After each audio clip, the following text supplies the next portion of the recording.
If someone insults us, we often use extreme words to describe their insult, like, "They put a knife in my heart."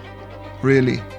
A word is no more than a puff of air with a feeble sound wave attached to it, and yet, sometimes, it does indeed feel like a knife in our heart. How does a puff of air turn into a knife? The answer is that it's we who turn the insulting words of others into a knife. Few things are as precious to us as our self-esteem, and yet for most of us our sense of value comes from others. If other people ask our advice, we feel smart. If they seek our company, we feel likable. If they criticize us, we feel demeaned. If they reject us, we worry that perhaps we're unworthy. Insulting words turn into knives because we allow those words to define us. Imagine if one day an ant crawls across your car windshield, and as he passes you by, he turns his head and says, "Loser!" After you get over the shock of a talking ant, I don't think this experience would make much of a dent in your self-esteem. Why would I let an ant define who I am?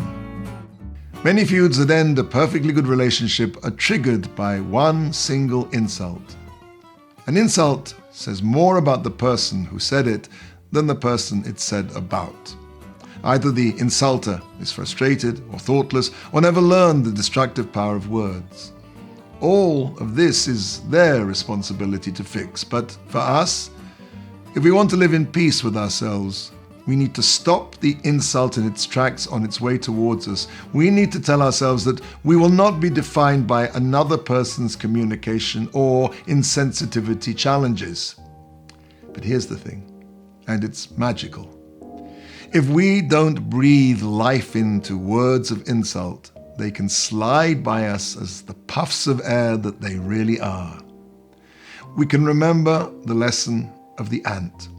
We can stop letting others define us and define ourselves.